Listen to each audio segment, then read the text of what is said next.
మనతోని వెలుగు ప్రేక్షకులు అందరికీ నమస్తే. ఇవాళ లచ్చల ముచ్చటిచ్చిరు పేపర్ల, లచ్చలు కాదు కోట్ల ముచ్చట, బ్రహ్మాండమైన ముచ్చటిచ్చిరు. ఎక్కువసేపు ఏం చెప్పారు, 2-3 నిమిషాలు చెప్తే వినే ప్రయత్నం చేయరు. తప్పు ఎక్కడ చెప్పినా బరాబరుగా కామెంట్ పెట్టే ప్రయత్నం చేయరు, కానీ మొత్తం వినే ప్రయత్నం చేయరు. కోటీశ్వర్లకు రైతు బంధు ఎందుకు? మొనగాని ముచ్చట. కోటీశ్వర్లకంట రైతు బంధు ఎందుకంట? మరి ఎందుకు ఇస్తుండొచ్చు, బలిసిస్తుండ్రు కదా. నిజంగా కూడా ప్రభుత్వం వాళ్ళు, గత ప్రభుత్వమైనా ఈ ప్రభుత్వమైనా కానీ వాళ్ళు బలిసిస్తున్నారు. కోటీశ్వర్లకు రైతు బంధు అంట. ఇంకా లగ్జరీ బైకులు వాడే వారికి కాలేజీ ఫీజు ఎందుకు మాఫ్ చేయాలి?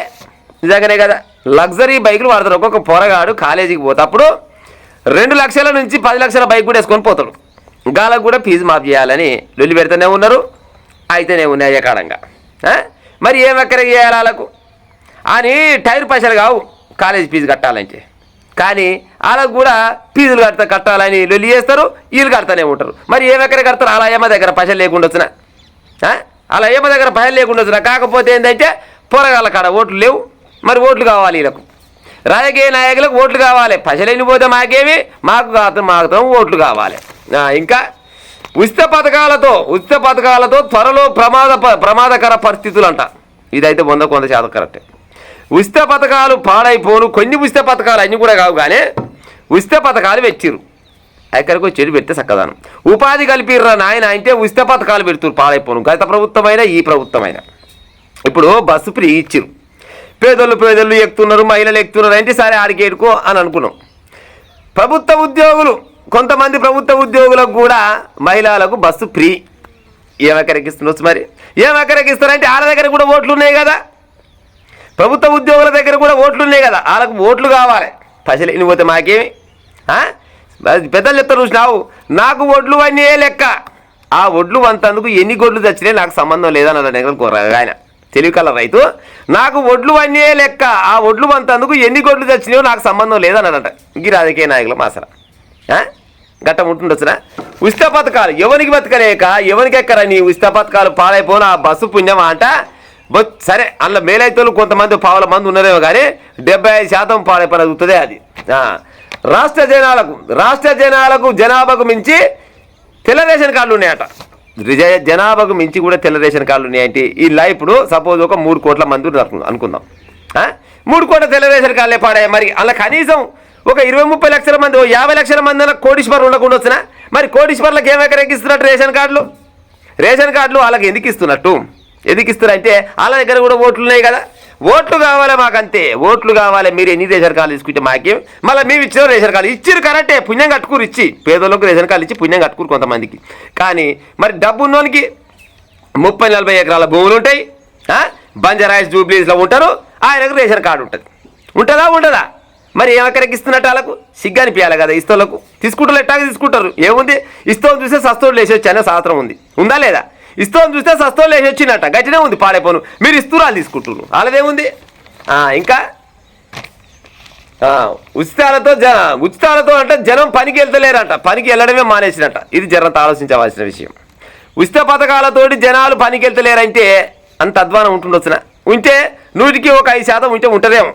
ఊరు అన్నప్పుడు ఉంటారు, 10 దొంగలు కొంతమంది ఉంటారు, అంతేగాని గాలని లెక్కలు పెట్టుకొని మొత్తం ఉచిత పథకాలు తీసుకున్న మొత్తం పనికి పోకుండా ఉంటాయంటే ఎట్లా పాడవుతుంది? ఇప్పుడు వాళ్ళన్నా పనికి పోలేదు అనుకో, పనికి పోకుంటే ఆయనకే కంపు కొట్టే, ఆయనకే అప్పులు ఎక్కువైపోయి, ఒకనాడు కాకుంటే ఒకనాడు పోతారు కదా. ఇది జరంత ఆలోచించవలసిన విషయం. కానీ ఇంకా వ్యవసాయ కూలీలు దొరక్క రైతులు ఏడుస్తున్నారు. వ్యవసాయ కూలీలు కూడా దొరుకుతాయంట, పాడైపోను. ఖజానాలో డబ్బు లేకపోతే అధికారి ఏం చేస్తారు? ఖజానాలో డబ్బు లేకపోతే ఏ అధికారి మాత్రం ఏం చేస్తాడు? ఏమైనా లెక్క పత్రం ఏముండకుండా వచ్చిన. ఇప్పుడు పలాని శాఖకు గిన్ని పైలు పెట్టాలి, పలాని శాఖకు గిన్ని పైలు పెట్టాలి, మనకు ఆదాయం 10 రూపాయలు ఉన్నది, అల్లకెళ్ళి ఖర్చు 8 రూపాయలు పెడితే 2 రూపాయలు వెళ్తే అనే లెక్క పత్రం ఏమి లేకుండా వచ్చిన. ఇంకా లెక్క పత్రం రాసుకోమనేగా కొంతమందికి ఉద్యోగాలు ఇచ్చింది. మరి ఊరికనే పాడైపోను, వచ్చినట్టే పోతే మరి రేపన్నా ఎట్ట పాడవుతుంది? ఖజానాలో డబ్బులు లేకపోతే అధికారి ఏం చేయాలంటే అధికారి ఏం చేయ? రాష్ట్ర ప్రభుత్వానికి హైకోర్టు సూకలు పెట్టిన హైకోర్టు వాళ్ళు చెప్తున్నాం ముచ్చట. ఎంత చెప్పినా కానీ వీళ్ళకి ఎంతసేపటికి వీళ్ళ స్వార్థ రాజకీయాలు పాడైపోను. స్వార్థ రాజకీయాల కోసం జనాలను మొత్తం నాశనం చేసుకుంటూ కూర్చున్నారు. ఎవడు ఏమన్నాడు మీకు వచ్చిన పథకాలు ఏమో ఎకరాల కొద్దిగా భూములు ఉన్న వాళ్ళకు ఎక్కడెక్కిస్తున్నాడు రైతు బంధు. ఆయన గత ప్రభుత్వం ఆయన ఆయన ఏం చేసిపోయాడు, 100 ఎకరాలు ఉన్నా కానీ రైతు బంధు వేసిండు. 100 ఎకరాలు ఉన్నా రైతు బంధు వేసిండు.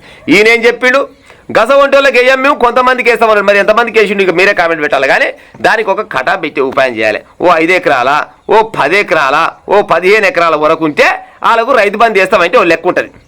50 ఎకరాలు, 100 ఎకరాలు, 200 ఎకరాలు ఉన్నాను కూడా రైతు బంధు పాడైతే మాజీ మంత్రి మల్లారెడ్డి కూడా Rythu Bandhu వేసిరి పాడైపోను. Petrol బంకులకు వేస్తిరి, function హాల్లకు వేస్తిరి, commercial భూములకు వేస్తిరి, ఇసోటి అన్నిటికీ రైతు బంధు చేసుకుంటా రాష్ట్రాన్ని మొత్తం బరివత్తల రాష్ట్రం చేస్తుంది. బంగారు తెలంగాణని బరివత్తల తెలంగాణ చేసి ఆయన పత్తలే కూడా విక్కపాయ ఆయన పావులకి వెళ్ళి బయటికి వెళ్ళాడా. మరి ఈయన చూసుకోవాలి కదా, మనకి ఎంత ఆదాయం వస్తుంది. ఆదాయం ఏడికేళ్ళు వస్తుంది, లొడపిస్ కాడ వస్తుంది. తాగురి ఆదాయం తీసుకురాదు, గతకు మించిన ఏడికేళ్ళు వచ్చి పాడవుతుంది. ఆ తాగితే ఎంతగానో తాగుతారు, ఎంతగానో ఆదాయం కడతారు వాళ్ళు చెప్పురి. దాని మీద జరంతా చెప్పుకోదగ్గ ఆదాయం వస్తే వస్తుందేమో, అంతకు మించి ఏమొస్తుంది. పట్నంకాయ వస్తే కొద్ది గొప్ప వస్తుండొచ్చు, ఊర్లో పోయిన పెద్దగా అయితే రాదు కదా. మరి మనకు ఆదాయం ఎంత వస్తుంది, మనం ఏం పథకాలు పెట్టాలి, ఏం కథ అనేది ఉండాలి. ఎలక్షన్లల్లో హామీలు ఇస్తేందుకు నెంబర్ ఉండి తెలంగాణ రాష్ట్రంలో అన్ని పార్టీలు ఒక పార్టీ అని చెప్పను. అధికారం మా అధికారంలో మమ్మల్ని తీసుకురారి, మమ్మల్ని అధికారంలో కూర్చోబెడితే మీకు ఇది చేస్తాం, అది చేస్తాం, అది చేస్తాం, ఇది చేస్తామని చెప్తారు. కానీ ఏ ఒక్కడన్నా వైద్యాన్ని ఉచితం చేస్తామన్న రాజకీయ నాయకుడు ఉన్నాడా? మరి విద్యా వైద్యాన్ని ఉచితం చేస్తలేరు కదా, మేము ఎందుకు వేయాలి ఓటు అని అడిగిన వాళ్ళని ఉన్నారా? లేరు. వీళ్ళు ఉండరు, వాళ్ళు ఉండరు. కానీ ముఖ్యంగా మనిషికి ఏం కావాలి, విద్య కావాలి, ఆ తర్వాత వైద్యం కావాలి, ఉపాధి కావాలి, ఉద్యోగాలు కావాలి. ఉపాధి లేదు, ఉద్యోగాలు లేవు, విద్య లేదు, వైద్యం లేదు. ఏమైనా ఫ్రీ బస్ ఎక్కురి పోరి, మీకు నచ్చిన కాడికి పోరి, ఫ్రీ బస్ ఎక్కి ఎడన్నా తిరుగురి. గా మధ్యలో జోకులు కూడా వచ్చిండే. ఈ మధ్య కాలంలో పాడైపోను ఆడోళ్ళని ఓడన్న కట్టిన కోపం వచ్చి మొగాయన పెళ్ళాని గట్ట పుసుకున్న కొరితిరా అంటే ఆడి మనిషి కనుక ఆధార్ కార్డు చేతులు పట్టుకొని బస్సు ఎక్కితే దోలాడుతందుకు నీ ఆస్తులు అమ్ముకోవాలి రోన్ ఆయన అని ఒక జోక్ వచ్చి ఉండే. నిజంగా కూడా పాడైపోను. ఎవరికి ఎక్కడ వస్తే చెప్పు ఉచిత బస్సు, కొంతమందికి ఎక్కడ వస్తుందేమో. 1,00,000 రూపాయలు జీతం తీసుకుంటామో కూడా ఉచిత బస్సు ఇస్తేవి, పేదోళ్ళకు కూడా ఉచిత బస్సు ఇస్తేవి. మరి గసంటోళ్ళకనే పెట్టాలి కదా. గసవంటోళ్ళ కోసం అన్న ఉద్యోగం చేసుకుంటోళ్ళకి లేదంటే ఎంతో కొంత మిలిగిపోయినా అది అసలు ఉచిత బస్సు పెట్టమని వాళ్ళని అడిగిరా, లేకపోతే ఇంకా కొన్ని ఉచిత పథకాలు ఏమని వాళ్ళని అడిగిరా. గయ్యి అడగనివేమో ఇస్తారు, అడిగినవి మాత్రం ఇయ్యరు, పాడైపోను. ఎడికెళ్ళి ఇస్తారు చెప్పురిగా. ఇప్పుడు దగ్గర 10-14 ఏళ్ల నుంచి లెక్క పెట్టుకుందాం. తెలంగాణ రాష్ట్రం వచ్చిన కాడి నుంచి ఇప్పటిదాకా వృద్ధాప్య పింఛన్లు ఎంతమందికి ఇచ్చారు, వితంతు పింఛన్లు ఎంతమందికి ఇచ్చారు, వికలాంగుల పింఛన్లు ఎంతమందికి ఇచ్చారు, జర లెక్కలు చెప్తారు. లెక్కలు అవి చెప్పరు, ఎందుకంటే అవి పోయేట్టుగా పాడైపోను. గసోటి ఇయ్యరు, కానీ గిసోటి మాత్రం ఇచ్చి పాడవుతారు. ఎప్పుడైనా కానీ రాష్ట్రం ముందర పడాలన్నా, దేశం ముందర పడాలన్నా కానీ విద్యా వైద్యం చేసే ఉపాయం చేయాలి. ఆ తర్వాత ఉపాధి కల్పించాలి, ఉద్యోగులకు నిరుద్యోగులకు ఉపాధి కల్పించాలి. లేకపోతే మామూలుగా ఊళ్ళలో యువతకు ఏమన్నా దారి చూపించే ఉపాయం చేయాలి. మంచి ఆయమైన కంపెనీలు తీసుకొచ్చి ఒక పలానా కంపెనీలలో ఉద్యోగాలు ఉన్నాయి, గల చేసుకోర పిలగాలి అంటే పొరగాళ్ళు సంతోషంతో చేసుకుంటారు. సంవత్సరానికి ఇన్ని ఉద్యోగాలు ఇవ్వాలి. అన్నీ లేవు, అన్నీ ఉండే మా దగ్గర. కానీ ఈ వచ్చిరాని ఒలుబాలేని హామీలు ఇచ్చి రాష్ట్రాన్ని మొత్తం సర్వనాశనం చేస్తే ఇవాళ పేపర్ అయినా మాత్రం కోటీశ్వరులకు రైతు బంధు ఎందుకు? మరి ఎందుకు ఇస్తున్నట్టు కోటీశ్వరులకు రైతు బంధు? బంజరాయ జూబ్లీస్లో ఉంటారు ఒక్కొక్క ఆయన, పెద్ద పెద్ద కార్లు, ఫార్చునర్లు ఉంటాయి, క్రిస్టాలు ఉంటాయి, ఇనోవాలు ఉంటాయి, పెద్ద కార్ల పేరు నాకు పెద్ద తెలియదు. కానీ ఎన్నో రకాల కార్లు ఉంటాయి, పెద్ద బైకులు ఉంటాయి. వాళ్ళకు ఉచితాలు అంతనే ఉంటాయి, రేషన్ కార్డులు ఉండేదేమో ఇంటే ఏమెక్కడికి ఉండే. మరి వాళ్ళు తీసుకుంటాడు, ఎప్పుడైనా తీసుకుంటాడు. ఇచ్చేటోళ్ళకు ఉండాలి కదా. ఇచ్చేటోనికి ఏమనిపిస్తుంది, నాకేమెక్కడ నా జీవనకి వెళ్ళిపోతున్నాయి, ఏమన్నా నా అత్తగారు సొమ్ము పెడుతున్నా, లేదా నా అమ్మగారు సొమ్ము పెడుతున్నా, జనాల సొమ్మైనా రాజుల సొమ్ము రాళ్ళ పాలు తినురి, ఏమైనా చేసుకోరి. అవసరమైతే దిగిపోయినాడు, గింత అప్పయిందంటే నన్ను ఇంటికి వచ్చి కట్టమంటాడా అంటారు కదా. మీరు చట్టాలను బరాబరి మార్చుకోవాలి. ఎవడైతే అధికారం ఎక్కినాడు ఎంత అప్పు ఉంది, దిగిపోయినాడు ఎంత అప్పు ఉంది. ఎవడై పనికిరానికి ఉచిత పథకాలు ఇచ్చి అప్పు చేసిపోతే ఆ అప్పు మొత్తం మీరే తీర్పాలనేది ఒక చట్టం తెచ్చుకుని ఉపాయం చేయరి. అప్పు చేస్తారులా, అప్పు చేయరు. ఇప్పుడు అన్ని పార్టీలకు వర్తిస్తుంది కదా. ఎవరున్నా కానీ అధికారులు ఉన్నాడు అడ్డగోలికి అప్పు చేసి అడ్డగోలి హామీలు ఇస్తే మీ గవర్నమెంట్ పాడైపోను, ఆగమైపోద్దని ఒక చట్టం తెచ్చుకుని ఉపాయం చేయరి. అమ్మో గది చేసుకుంటే బాగుంటుంది, పాడైపోను. ఎందుకంటే అది అందరికీ అక్కడ వచ్చేది రాజకీయ నాయకులు.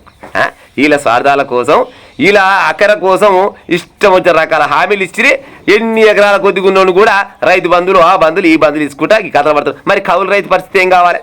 ఇప్పుడు 20 ఎకరాల భూమి ఉందనుకో, 30 ఎకరాల భూమి ఉందనుకో, 40 ఎకరాల భూమి ఉందనుకో, ఆయనకి ఇస్తే ఆయననేమో జూబ్లీస్ బంజారా పడుకుంటాడు. ఊళ్ళో మాత్రం ఏం చేస్తారంటే పలానా కౌలుకి చేసుకోపోరంటాడు. ఇటు కౌలు పైసలు మింగుతాడు, అటు రైతు బంధు పైసలు మింగుతాడు. మరి ఎడికెళ్ళి పాడవుతుంది. ఇక పేదోడుగా లేక ఉండాలి, డబ్బున్నోడు మాత్రం పైకి పోతూనే ఉండాలి. గింత అధ్వానం పాడైతే అదిలో నాకు అర్థం కాదు కానీ